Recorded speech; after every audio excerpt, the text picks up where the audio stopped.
มีลูกค้าบางคนเนาะตกใจเห็นเครื่องห่มยาอยู่ร้านเฮาเพราะว่าลูกค้าหลายๆคนมักจะเฮ็ดแบบนี้เนาะเวลาเฮาสิซื้อเครื่องนั่นน่ะไซส์ขนาดเนาะเฮาก็จะจับโทรศัพท์ขึ้นมาแล้วเฮาก็เลื่อนเบิ่งมันจะมีเครื่องต่างๆที่เฮาสนใจหันมันมาขึ้นหน้าฟีดเฮามาเห็นเขาขายทั่วไปหันนะโอ้200,000 300,000กีบแสนกีบจังซี่เนาะเออ หลังจากนั้นเขาเลื่อนไปแล้วมาเห็นห้านใหญ่ห้านที่ขายเครื่องแท้ๆขายเครื่องการแพทย์คือห้านเฮามานี่เนาะหลายคนก็โอ้สิซื้อน้ำห้านใหญ่นี่แหละเบิ่งคือความเชื่อถือหลายกว่าเบิ่งเครื่องเราคือสิดีเนาะแล้วก็มาถามเครื่องห่มยาเจ้าเท่าใดอ่าเครื่องห่มยาอยู่ห้านเฮามันจะเป็นจักรห่มยาเด้อจะบ่เป็นเครื่องห่มยาแบบทั่วไปแบบคือเครื่องเฮาเห็นในขายในออนไลน์ทันที่เฮาจับใช้มือจับแบบนี้นะแบบพกพาเนาะมันจะเป็นจักรห่มยาใช้สำหรับคลินิกห้องหมอหรือว่าเฮามีไว้ประจำบ้านเฮามีลูกมีหลานที่ว่าติดวัดติดไอตลอดสมมุติว่าลูกในวัยเขาเรียนอนุบาลซื่อนี่น้อยแล้วเอาแล้วน้อยแล้วเป็นวัดแล้วบัดนี้เฮามีไว้ประจำบ้านใช้ในระยะยาวระยะดนนานเนาะใช้ทนกลุ่มดนหั่น เขาจะมีแต่รุ่นแบบนั้นเด้อหลายคนตกใจย้อนว่าเขามีราคาอยู่ในออนไลน์ทั่วไปแล้วเขาเห็นเขาตั้งราคาขึ้นมา200,000 300,000แล้วดิเนาะเวลาเขามาเห็นเครื่องที่เป็นจักรขนาดตัวที่ดีๆตัวมาตรฐานใช้ระยะยาวเขาก็ตกใจคือแพงครับวะเป็นแบบนี้เนาะความรู้สึกลูกค้าจะเป็นแบบนี้ตกใจคือแพงเถอะวะ200,000มีบ่300,000มีบ่คอยจะการันตีให้แบบนี้เลยว่าเฮาฮะนะเอาแต่ของแบรนด์มา มันจะมีอยู่2แบรนด์เนาะที่เฮามีนี่แม่นเบิดละนี่เป็นของยูเวลเป็นตัวนี้แล้วก็ออมรอนตัวนี้เนาะเด้ออมรอนนี่ที่เข้ามานี่ฮะบอกเลยว่าตัวที่เป็นจักตัวที่มาตรฐานแท้ของแบรนด์แบบนี้ที่เฮาเอามาอยู่ร้านเฮาแม่นราคาแม่นเริ่มต้นแม่น1ล้านกีบขึ้นไปเนาะ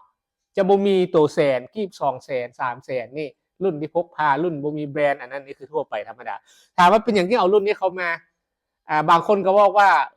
ซื้อในทั่วไปกับบอกล้าเนาะบ่มั่นใจสิอยากซื้อน้ำฮานนั่นมาตรฐานฮานใหญ่ที่มีอันเครดิตแต่นี่แหละเนาะแต่ว่าอยากได้ราคา200,000 300,000มันนี่เฮาบ่มีเนาะเป็นอย่างเฮาบ่มีย้อนว่าเฮาบ่ออกมาบ่ออกมาก็สาเหตุย้อนว่าเขาขายแล้วเด้เขามีขายทั่วไปเฮาสิเอามาขายยังเนาะเฮากับปล่อยให้เขาขายเนาะคันเฮาเอามามันก็ซ้ำกันกับเขาคือเก่าเนาะลูกค้าไปซื้ออยู่ใส่ก็ได้เด็กก็ซื้อนำเขาขายออนไลน์ทั่วไปธรรมดาเขาก็เลยบอกออกมาเพราะว่าลูกค้าส่วนใหญ่เป็นคลินิกของหมอหรือว่าเป็นผู้ที่ว่าอยากใช้ของดีๆของแบรนด์เลยระยะยาวประจำบ้านแบบนี้นี่เนาะ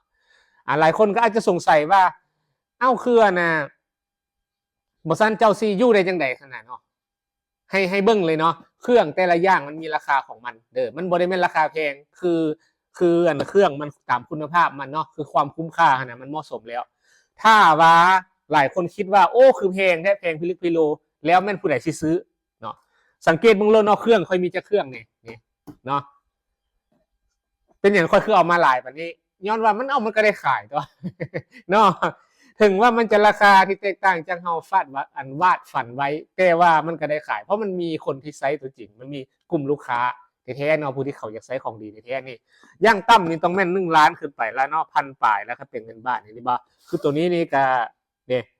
2ล้านปลาย3ล้านแล้วนี่มันมีเพราะว่าทุกรุ่นนะมันจะมีชุดหน้ากากของมันแล้วในชุดมันเลยแล้วก็มีรหัสของแต่ละรุ่นนี่บ่อันนี้เป็น GC 813เนาะ GC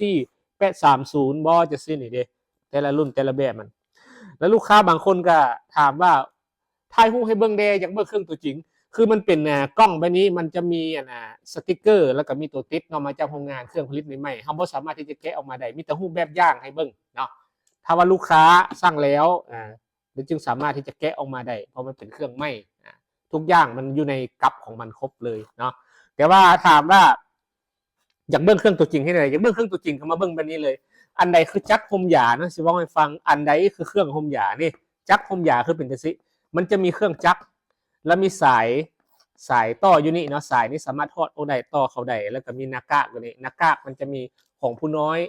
ของเด็กน้อยของผู้ใหญ่เนาะอันนี้เห็นป่ะมันจะเป็นแบบนี้พกพาไปมาง่ายเห็นป่ะเราจะเห็นมีปุ่มเปิดปิดอยู่นี่เนาะมันจะตั้งจากรุ่นที่ว่าทั่วไปธรรมดาแบบเราเห็นตัวที่บ่มีแบรนด์บ่จะสิก็จะเป็นลักษณะแบบนี้เนาะเป็นจักรคือกันหรือว่าตัวเป็นเครื่องห่มยาที่แบบว่าจับใส่มือพกพาเลยแบบนี้อันนั้นคนละเรื่องนะคนละเรื่อง คนละแบบอันนี้เป็นจักห่มยานะใส่มายาเด้ส่วนใหญ่เขาก็ซื้ออยู่ในร้านขายยาทั่วไปเด้ถ้าว่าเป็นกรณีเป็นวัดเป็นไอธรรมดาแม่นให้ใช้นี่เนาะใช้น้ำยาโนมอสไลด์นี่ก็ได้เนาะน้ำมันอันนี้เขาเอื่นว่าบ่แม่นน้ำยานะเป็นน้ำล้างเป็นน้ำมันบริสุทธิ์นะตัวนี้นะเนาะใส่นี่ห่มก็ได้นี่กระบอกห่มของมันเนาะเวลาเฮาไซส์มันจะตั้งเนาะเฮาจะต้องมีบ่มปุ่มเปิดปิดอยู่นี่มันจะมีเสียงเพราะเป็นเครื่องจักรเด้เด้อเปิดให้เบิ่งเห็นป่ะเวลาเอาน้ำยาใส่นะมันก็จะมีอ้ายออกมาเด้ใส่หน้ากากอันนี้คือจักรห่มยาเด้อมันจะแตกต่างจากเครื่องห่มยาเฮามีไว้ประจำบ้านตัวนี้แม่นตัวที่ว่าเฮาเอาให้เด็กน้อยใช้ลูกหลานเฮาใช้ตัวจริงไว้ประจำร้านเฮาเลยตัวนี้เนาะเบิ่งตัวนี้เป็นแบบอย่างก็ได้จะเป็นลักษณะแบบนี้เวลาแกะออกมาเครื่องเป็นเครื่องใหม่ๆเครื่องผลิตใหม่ๆเนาะเจ้าของแบรนด์ส่งมาให้เด้เครื่องผลิตใหม่ๆมีสติกเกอร์มีอย่างมาตรฐานของมันละเอียดขอฝากไว้สำหรับลูกค้าผู้ใดที่ว่ายังบ่เข้าใจนะว่าเครื่องห่มยาเป็นแบบใดเพราะว่ามันมีสิ่งที่แบบว่าขึ้นฟีดเฮายั่วยวนเฮาหลายเลยเฮ็ดให้เฮาบ่ได้ศึกษารายละเอียดอันนี้เป็นจักรห่มยาที่ว่าผู้ใดอยากใช้ในคลินิกของหมอสุขศาลาหรือว่าใช้ประจำบ้านเพื่อห่มให้ลูกให้หลานไปแนะนำตัวนี้เนาะ